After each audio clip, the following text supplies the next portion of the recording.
All right, look, I know you're smart, and I know you study hard, and I know you were ready for that exam, but come on, we both know that one time in that one class when you were a kid and you were sitting next to the really smart girl who never gets anything wrong, that you just happened to glance over on the question, you didn't know what you were doing, you just happened to see her answer, and then you were like, well, what am I supposed to do now? I don't want to cheat, but I already saw her answer. Am I supposed to just tank it to make a point? Like, I can't help it. That's probably what I was going to say anyway, and then you just wrote it down, and you happened to get it right. And probably you then went home and you were like, Mom, Dad, I can't live with myself anymore. I looked at the super smart girls test and they were probably like, well, I think you've learned a valuable lesson, but you still have to make that right with your teacher and with the super smart girl. And they made you go back to school and admit everything to everybody. And then you got punished there as well and got a 0 on a test. And then you were too afraid to ever cheat again. Probably that happened to you.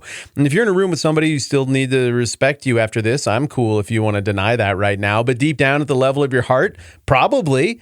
Because it's just really easy to cheat off of somebody else's paper sometimes, even though it's super wrong.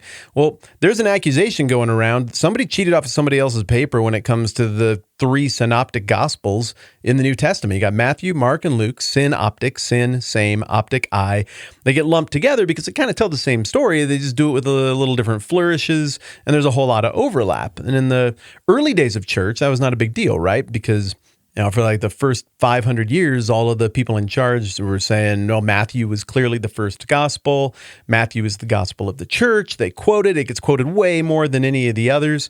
And then, 500 years in or so, we start to see a real uptick in the use of the book of Mark.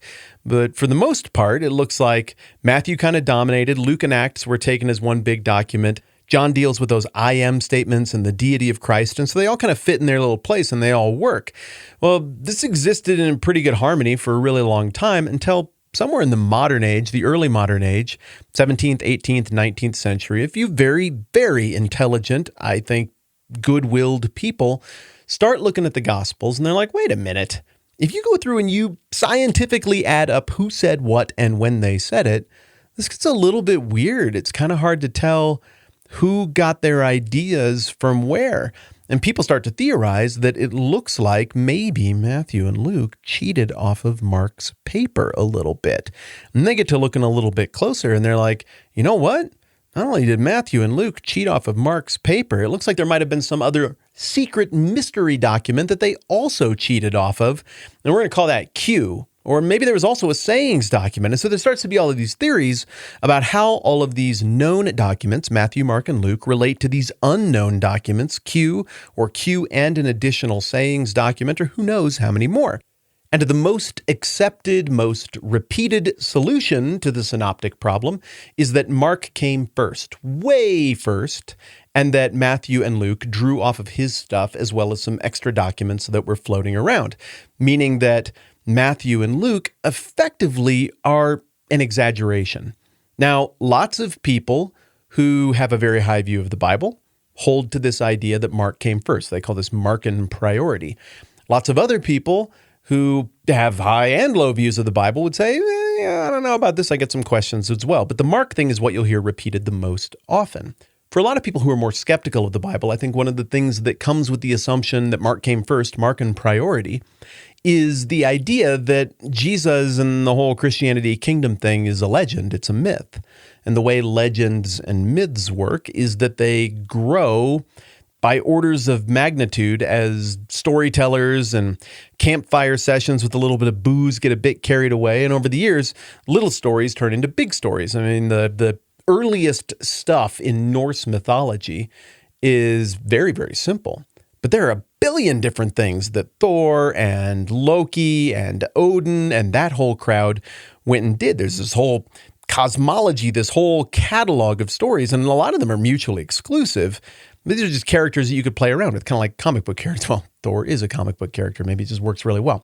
And so I think the assumption is Mark gave you the basic version of Jesus, and then Matthew and Luke came along, and they were like, I could do better than that. And so they start fleshing the thing out and coming up with more things and exaggerating a little bit. And then John takes it to this whole other level with Jesus being God and all of this other stuff, and that's how the Christian myth took off. Now, again, there are people who believe in Markan priority who would say, whoa, no, we don't think anything like that. I mean, the Bible's legit, and there's a kingdom, and Jesus is the king of that kingdom. It just looks like the evidence points to Mark coming coming first. So, all right, we've set the table there. But over on the YouTube channel the other day, I was talking with Professor David Allen Black. He's a doctor of New Testament and Greek at Southeastern Baptist Theological Seminary in North Carolina. And this guy's just a genius. He's written a couple books that I really appreciate. I use his New Testament Greek, what's it called? I got it on the shelf here. It is Learn to Read New Testament Greek by David Allen Black. I use that as my post-seminary Remember How on Earth Greek Works book. The guy's just great, and he makes a lot of sense. And in sitting and talking with him, in case you didn't go and see the video over on the YouTube channel, he makes a case that Matthew really did come first. And his case for it is really, really clever. And you'll have to go read his book to get it all fleshed out. But instead of arguing that Mark grabbed some cursory details and made a very simple, action-packed version of the gospel that then got expanded on later, he argues that Matthew would have been the first to feel the need to write a gospel. And he makes the case that all the letters in the New Testament are occasional documents. They were all written for a reason. Paul didn't just sit down and write letters with no point and no agenda behind them. He wrote them in response to situations, to address things that were weird or screwed up or backwards or questions. And David Allen Black argues that the Gospels are the same way. Each of them were written for a purpose, and he argues for a phase in the unfolding of the early church. So the first phase of the church is, of course, Jerusalem. It's the part where this is entirely for Jewish people. Maybe there's some fringe Gentiles, but the question is the church legitimate? Is it a valid expression of Judaism to say Jesus is the king and the Messiah? And so Matthew then becomes an apologetic. It was interesting. David Allen Black used the same word I use for the Sermon on the Mount to describe all of Matthew. He said it's a manifesto about the validity of Jesus as the Messiah, the reality of Jesus as King and Messiah. And so that squares with what we've encountered, right? This looks like a document that's really targeted at Jewish people. And he argues that Matthew would have been the one that was in circulation, that people carried this around on scrolls, and that this was the record of what Jesus had done and what he was up to. But as Paul comes along, and he starts going on missionary journeys. Remember, he took his first missionary journey that involved Mark, and Mark kind of flamed out on the journey. Barnabas ended up buddying up with him, and Paul ended up siding with Silas, and they kind of went in two separate directions eventually. But Paul, he keeps coming back to the Eastern Mediterranean, to Jerusalem and stuff, and like, it seems like the whole God thing is real, that the gospel, the message of Jesus is for everybody. And so the Jerusalem church affirms it, and they send Paul back out with their blessing. And now that creates a new occasion, right? We're going to need a new document to explain the gospel in a way that's going to make sense to a Greek brain, a non-Jewish brain. And that gospel is going to have to fill in some gaps in terms of how Judaism works, whereas Matthew could just assume that the whole audience knew it. Well, the guy that Paul pegs to do this is a dude named Luke.